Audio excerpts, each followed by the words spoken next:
बिस्मिल्लाहिर्रहमानिर्रहीम। अस्सलाम वालेकुम नाज़रीन, प्रोग्राम में आपको खुशामदीद कहते हैं। बात करेंगे NA 133 लाहौर की, जहाँ पर इस वक्त तहरीक इंसाफ को बहुत बड़ा धचका लगा, बहुत बड़ा सरप्राइज़ उनको नज़र आ रहा है। तहरीक इंसाफ के अंदर ग्रुप बंदी भी शायद नज़र आ रही है और सेनेटर एजाज़ चौधरी पर बड़ा इल्ज़ाम लगाया जा रहा है, शब्बीर सियाल पर बड़ा इल्ज़ाम लगाया जा रहा है और जो PTI के उम्मीदवार हैं उनकी जो अपील है वो मुस्तरद हो गई है और अब अपीलेट ट्रिब्यूनल जो है ना उसने ये मुस्तरद कर दी है। अब हाई कोर्ट में जो मामला होगा वो आपस हम रखेंगे, लेकिन फ़िलहाल जावेद इकबाल चीमा ने रिटर्निंग अफसर का फ़ैसला लाहौर हाई कोर्ट के अपीलेट ट्रिब्यूनल में चैलेंज किया था, जहाँ से मुस्तरद हो गया। पहले जो है वो रिटर्निंग अफसर का मामला था, फिर ट्रिब्यूनल से भी फ़ारग हो गया। अब जो उम्मीदवार हैं PTI के जमशेद इकबाल चीमा और ज़ाहिर है उनकी जो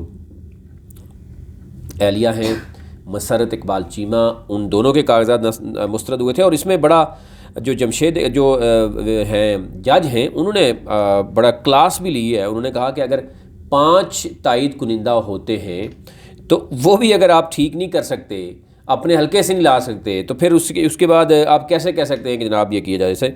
लेकिन दूसरी तरफ इलेक्शन कमीशन डटा हुआ है। इलेक्शन कमीशन ने कहा कि NA 133 का जो इलेक्शन है 5 दिसंबर को ही होगा, कोई उसमें चेंजिंग नहीं आ रही।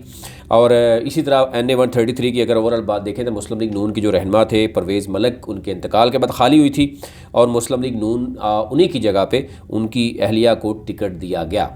अब लाहौर हाई कोर्ट के अपीलेट ट्रिब्यूनल भी जमशेद इकबाल चीमा और मसरत इकबाल चीमा की दोनों दरख्वास्तें मुस्तरद कर दी हैं।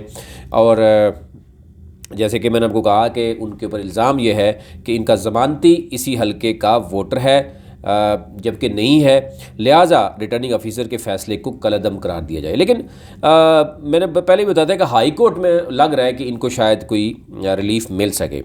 अब 5 दिसंबर तक तो डेफिनेटली अभी वक्त है, अभी जो है वो हाई कोर्ट में जाएंगे।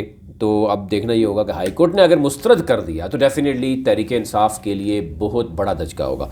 इसके साथ साथ अगर हम बात करें तो पंजाब में बल्दियाती इलेक्शन भी आपको बताया कि इमरान खान ने बाकायदा तौर पर टीम तश्कील दे दी है और वो मामला क्या है वो हम आपके सामने अलग से रखेंगे। फिलहाल NA 133 की सूरत में हमने आपके सामने रखनी थी, वो आपके सामने रखी। चैनल को जरूर सब्सक्राइब कीजिए, बेल आइकन पर क्लिक कीजिए ताकि हर नए आने वाली वीडियो आप तक पहुँच सके।